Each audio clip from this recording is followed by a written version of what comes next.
incompris comme tout artiste, anormal, non, anormal comme tout artiste.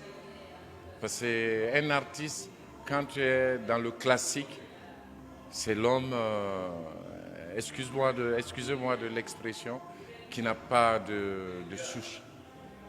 Mais voilà un homme qui était profondément enraciné, et à la fois un philosophe, et à la fois un charlatan, et à la fois un géomancien.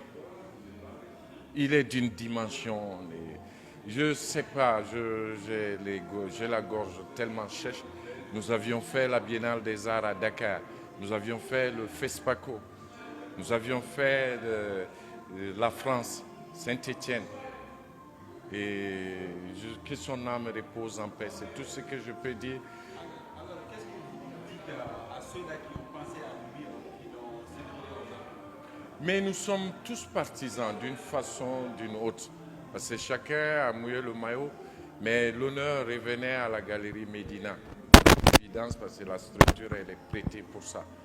Mais nous la fêterons, tout le monde la fête dans son cœur, dans son esprit. C'est le plus important. Nous sommes africains, nous sommes panafricains. Amara Amsil, le maestro, comme je l'ai toujours appelé, il resterait inégalable. Il resterait inégalable. Et ce que je lance à la nation malienne par rapport à sa culture, nous sommes acculturés, je le dis, c'est des critiques positives. Essayons de retourner à la source pour mieux sauter. Il faut reculer pour mieux sauter. Un homme sans culture, c'est un tissu en lambeaux. Un homme sans culture, c'est une personne sans identité. Avant de ressembler à l'autre, sois toi-même. Aie confiance en toi. Amsil était dans cette démesure incompris, mais que son âme repose en paix. Nous qui avons eu la chance de le côtoyer, nous souhaiterons bonne chance à sa famille, mais ce n'est pas des œuvres. Comme m'aurait demandé, ce n'est pas des œuvres à vendre. Je verrai cette fondation.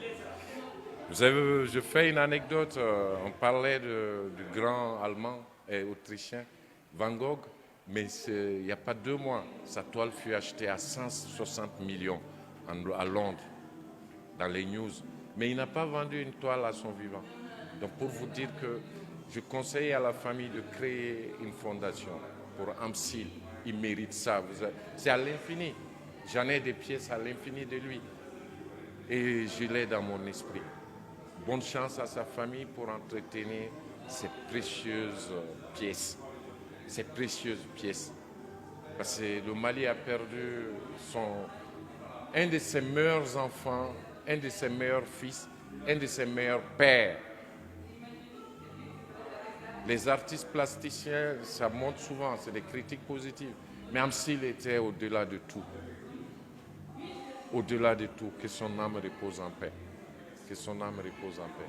À titre posthume, parce que la vie c'est ainsi.